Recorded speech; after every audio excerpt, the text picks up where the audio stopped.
Hello, I'm NateFNGreat, and welcome to another edition of, well, that was random. Today I'm going to be talking about, I can't really do this justice. Just listen to this. 1,000 years ago, superstition and the sword ruled. It was a time of darkness. It was a world of fear. It was the age of gargoyles. Stone by day, warriors by night. We were betrayed by the humans we had sworn to protect, frozen in stone by a magic spell for 1,000 years. Now here in Manhattan, the spell is broken, and we live again.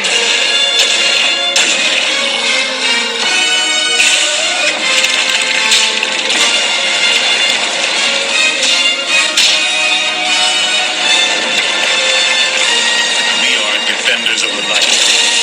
We are gargoyles. Yeah, honestly, I couldn't have said it better. So yeah, I'm going to be talking about Gargoyles, specifically the ideas that I would have to create the live action adaptation for it. Now, I know Disney has had a very difficult time with live adaptations, with some getting some positive responses, but a majority of them, not so much. And the problem really is that they try to make the characters too perfect. They don't make them realistic. They just try to make them just one of those things where it's just a cardboard cutout of what you know, and then just putting it on the marketing tool to be like, hey, come see this, buy this, you're familiar with this. Well, there you go. So, for Gargoyles, I will say this, that I'm still on the first season, and I have just been enjoying every single bit of this series.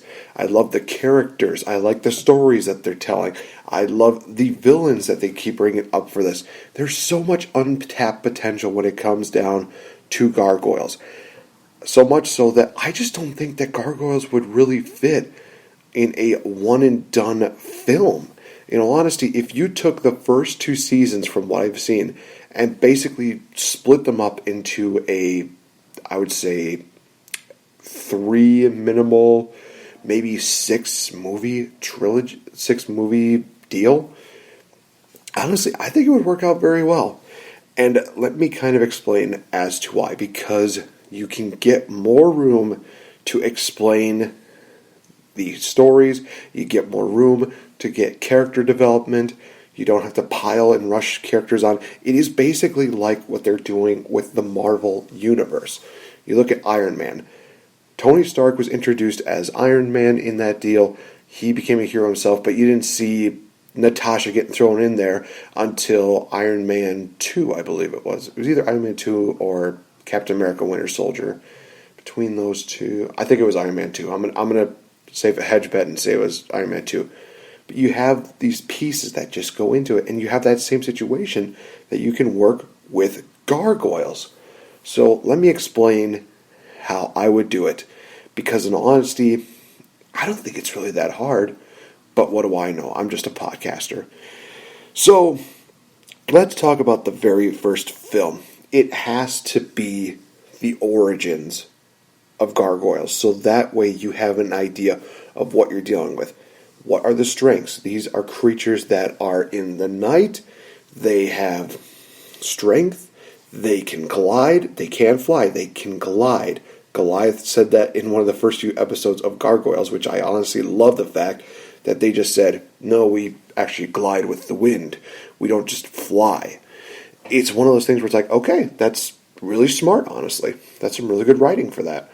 So, like I said, strength, they can glide, they can intimidate. Weakness, they're helpless during the day because they turn into stone. Really find a way to just build up to that. Have them really come because a kingdom is under siege and it just seems like there's nothing else that they can do. Have them talk to the mage to where he casts a spell saying that, hey, you're going to get protectors, but it's only going to be in the cover of night. And that's where we would see the first deal with Gargoyles. And of course, the enemies, they don't know that right away. They're basically just being told that, hey, they have these creatures that are going to protect them. And some of them, they don't really do that much. They just think like, it's not going to be anything. We've heard these legends. There's no way that it's going to happen. But every single time that they do, they have to go battle with the armies all the way till the night, and that's when the Gargoyles comes in. And, of course, during this time, you definitely build up the character of Goliath. And bear in mind, he's going to be the only one that's going to have a full-fledged name, where everybody else is going to have a bit of shorter names for that. Because, obviously, the first issue that a lot of people would say is, like, you can't just call, this guy Gargoyle 1 and Gargoyle 2 and blah, blah, blah, blah, blah. You just need to give them really short names, and kind of names that will kind of foreshadow what would eventually become their names as time goes on. And I will explain that when we get to that point. This is the first movie, like I said, is focusing on the origins of it, where you definitely build up these characters. You build up their characteristics. You make them either likable, you make them funny. You definitely create that feel about them. But also, you can create the feel as to them being different creatures that, unfortunately, back in the day, since they're different, they're not going to be accepted by the society. So it is kind of one of those things where you have these moments where gargoyles are not exactly very fond of humans, because humans are not very fond of gargoyles. It's kind of one of those things where the gargoyles feel like second-rate citizens, but they do realize the fact that they are there to protect, and without their protection, the kingdom is going to fall. So that is what I would focus on, that part. Yes, I would still keep a bit of the story. You're basically expanding the first episode, is what I'm saying. We're taking out the New York stuff, but we are keeping in the origin stuff. You have it in Scotland. I honestly think that would be a really cool location to have that in, because you don't really hear too much in the way of Scottish deals. Have it be a part of a big war back in the one about like millennia ago, I believe it is. So you have that. You have these armies, falling time after time, until eventually one of the traders, or the trader of the kingdom, reveals to them that, hey, if you attack during the day, you're going to stand a better chance, because the gargoyles will not be there. And one of them could say, well, why is that? Because during the daytime, the gargoyles turned to stone. Now, the trader also realizes the fact that regardless of him being turned to stone, Goliath is going to be a tough hombre to take down. So he, and eventually Hudson, do in fact leave the kingdom, because of the fact that they're told that there are some spies out of the kingdom that are going to be trying to wage an attack. And Goliath and Hudson, they handle them just like in the episode, but unfortunately they can't make it back to the kingdom, because they unfortunately turned to stone. You have the rest of the group, they're going down to take care of the gargoyle eggs. In all honesty, that kind of makes sense. It is one of those things where it's like, okay, you have to have some gargoyles do certain duties, and that duty being, protect the next generation. Now, of course, we have that deal where they have the warriors destroy the other gargoyles that unfortunately will cause Goliath to think that they killed all my clan, and it could be a situation where he finally snaps, where he basically is saying, I don't care what any human says, I don't care what we were created for, we need to get our revenge, because in all honesty, that is one of the best scenes of that entire series, where Goliath is literally trying to rescue the princess, and does so, but unfortunately the traitor and the lead guard, I believe it was, or the king of the other army, end up dying off screen. And he has that line of him saying, everything is taken away from me, including my revenge. Just really build up to that. It's one of those things where you just kind of sympathize with him, but at the same time you know that I wouldn't really sympathize that much when it comes to revenge. That's just me. So keep the mage thinking that the princess has died and that he's cursed the rest of the gargoyle clan. We keep everything there. We keep all that. Goliath joins them, and the spell states that, unfortunately, until they can reach a higher point, the way they word it is, if they have the castle above the clouds, then the spell will be broken. So you have to find a way to work that, because there's going to be a lot of people that will look at this series and just be like, oh, there's no way you can go above the clouds, because that's impossible. That's just not probable, and blah, blah, blah. So you have to make it a little bit more realistic. But at the same time, it's Gargoyles. It's their thing. I would just keep it that way. And if people have a problem with it, whatever. I don't care.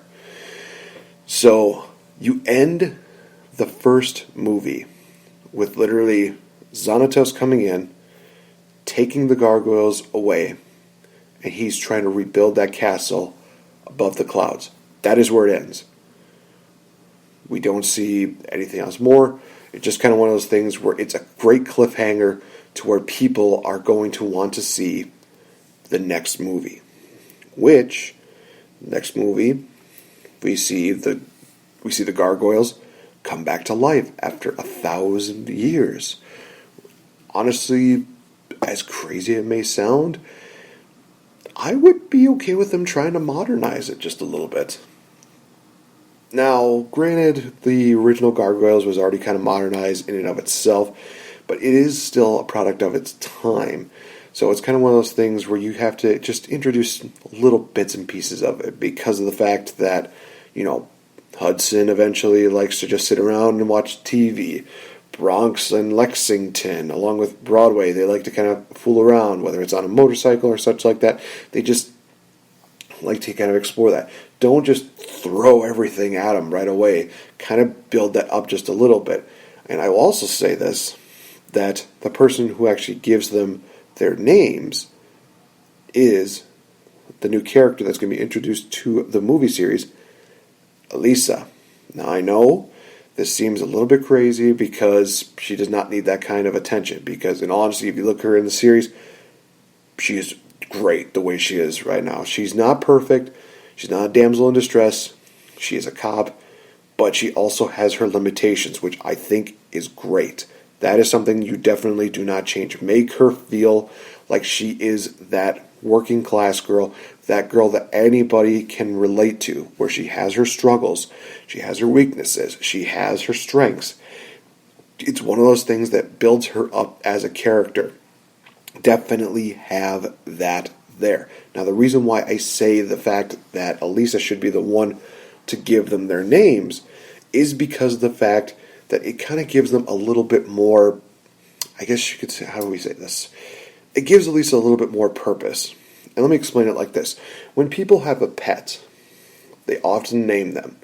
And when they do, it kind of establishes a bond or a connection between the owner and the pet. So having Elisa naming off each one of the Gargoyles, she's the one that gives, Lexington his name. She's the one that gives Brooklyn, Broadway, Hudson, and eventually also Bronx. In all honesty, I would definitely keep this. I would definitely have Bronx still literally just walk away after hearing his name. I just think that that's a funny moment just to have. So Goliath keeps his name. The rest of the Gargoyles are given their names through Elisa. It really does establish more of an emotional connection between her and the rest of the Gargoyles. Now, with this second episode, with this second movie, in all honesty, Xanatos is going to be kind of the Thanos of the series. Now, how it's going to also work out is that he's not going to be real. He's going to be one of those characters that's going to be kind of working more behind the things. He's working in the darkness, that even the Gargoyles don't figure out that he is kind of the one that's trying to pull these strings until, I would say, third movie? Yeah, no, I would definitely have that, because in the second movie, the main villain I would actually have for that would be Demona, the old flame of Goliath. she's jealous of the fact that Goliath and Elisa are basically having some kind of relationship.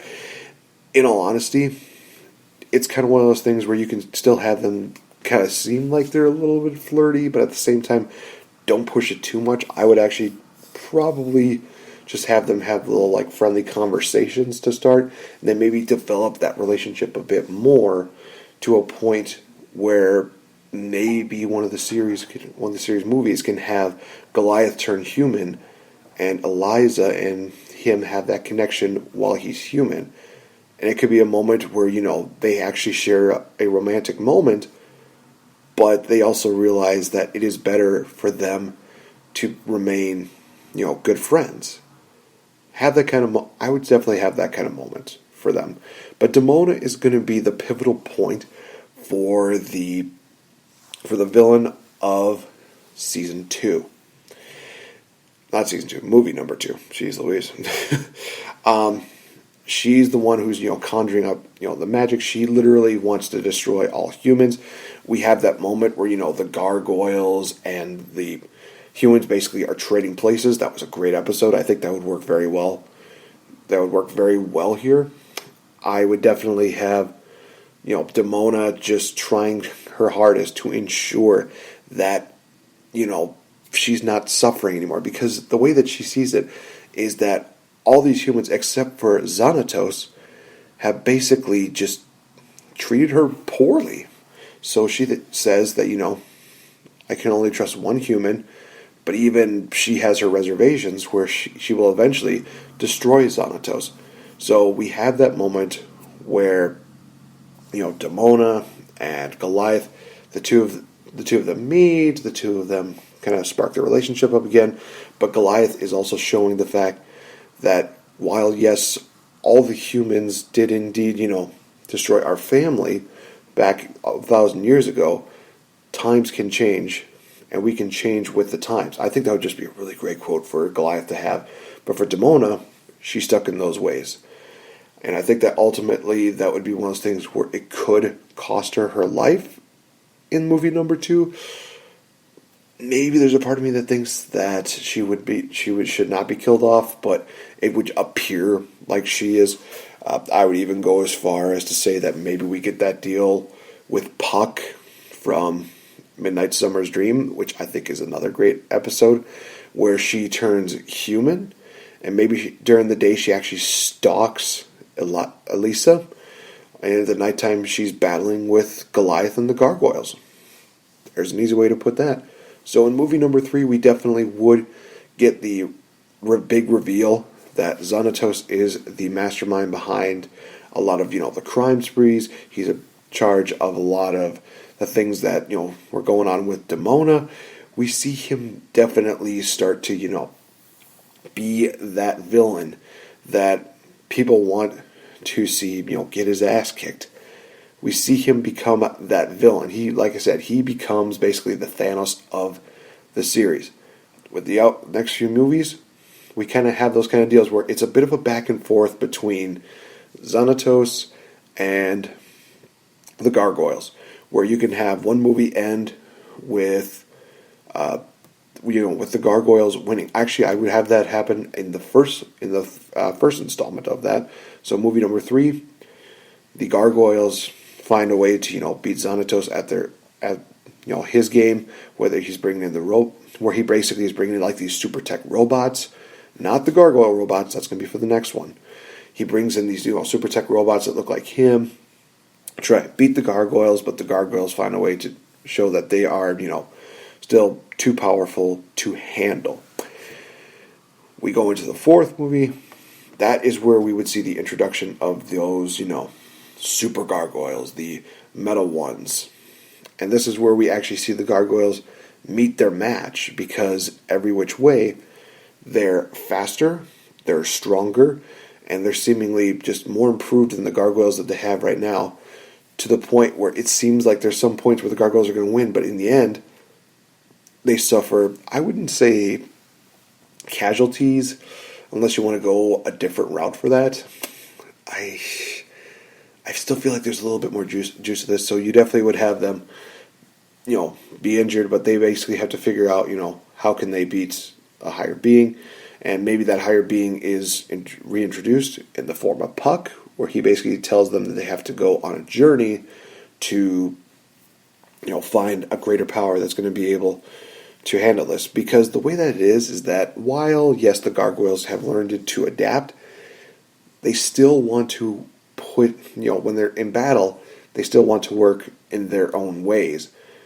But they definitely do not want to resort to, gunfire, such like that, because they've seen the destruction that that's caused through the second movie with Demona. So they definitely want to find another way that they can handle this. And I'm not going to say it's like a Power Rangers deal, but definitely something that helps them kind of, maybe it's one of those things where they find a potion that can help them regenerate their wounds faster. Maybe it's a situation where they find where this potion, gives them strength for that night. And then once they come, and maybe they have to sleep for an extra day, have something to where, this thing could work, but it does have its side effects. You build it up like that. That is how I would have it. And I think that, like I said, we'd have the ultimate battle between the Gargoyles and Xanatos by movie 5, if not movie 6. I would say 6 because I think there's enough to really push through that, but I'm going to have more ideas flowing through my head once I get further into the seasons, because I really do believe that Xanatos would be a character that can really create like 4 movies worth of stories. Now, here's another issue that a lot of people might be asking. It's like, seems like a lot to put him through, 2 hours of, basically extended Gargoyle episodes. I'm going to do the same thing like I kind of did with the Little Mermaid deal, where I would actually have the first few movies actually be about an hour and a half. Have it, start on the note where you find, they kind of do like a bit of a mini recap of what happened at the previous movie, but then get right into, the deal with the current movie. And for the final movie, the final battle between Xanatos and the Gargoyles, I would actually have that go on to that 2-hour limit, maybe stretch it to 2.5, because I think that there's going to be a lot of exhibition that can definitely do that. And to be honest, I would have a bit of a... This is going to be probably, I wouldn't say a controversial thing, but in all honesty, it's going to be one thing that's going to sound a bit mean. At that final movie, I would probably have that be the end of the Gargoyles and then Xanatos. Yes, I am stating the fact that there would be casualties in that movie. Each gargoyle is picked off one by one by one until it is either one of the original gargoyles or it's going to be Goliath versus Xanatos. And Goliath realizes that the only way to destroy Xanatos is to sacrifice himself. In doing so, he becomes the big hero. He realizes that, it's better to die a hero than see yourself become the villain. Yes, I pulled a Dark Knight quote, and I have no regrets about it. So, I would, again, have it be a 6-movie deal. And to be honest, there are a couple of spin-offs that you could do that for that. The one that would come to mind is definitely a spin-off where you would have Demona be the main character and find out what she's been doing all these years since everything happened. Maybe it's a situation where she finds another love. Maybe it's a situation where she finds her way into sorcery, because you kind of see that. It just was one of those things where it came out of nowhere that, she knows how to do sorcery now. Maybe have a spin-off movie where we can kind of dive a little bit deeper into that, add that extra layer to that, explain why she went into that. You could definitely have one about Xanatos, about why he wanted to pursue these gargoyles, why he really wanted to make them, be a part of his army. You kind of have a bit of deals that you can do that. And in all honesty, give one to Elisa. have her go through all the rigorous trainings with the police academy. Have her eventually show up as that detective and build that story up. Again, don't make her perfect. Show that she has flaws. Show that she's like everybody else. You're going to have one of the best women in cinema history. I am calling that right now. I'm definitely hedging my money on that. So that is what I would do for the Gargoyle live action series movies. Like I said, I would keep it between minimum of 3. If you need be, you can go up to 6. After that, the rest can be spin-offs to kind of explain a little bit more on, on certain characters, the developments. Obviously, you can't really do too much with the main Gargoyles because the 6 movies are going to basically are going to take care of all that. Like I said, Demona can get one, Elisa can get one, Xanatos can get one spin-off movie. It would work out perfectly. So hopefully you guys enjoyed that. Let me know what you guys would do. What are your thoughts on the Gargoyles? Do you love it? Do you hate it? Do you have any ideas as far as the live-action Gargoyles go? Let me know in the comment sections below. Also, be sure to follow me on Twitter at RealFNGame. And hey, there's going to be a lot more crazy things happening. So definitely stay tuned. I will see you guys next time. And it's customary.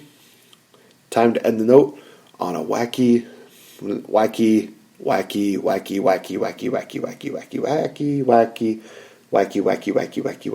note. Bye.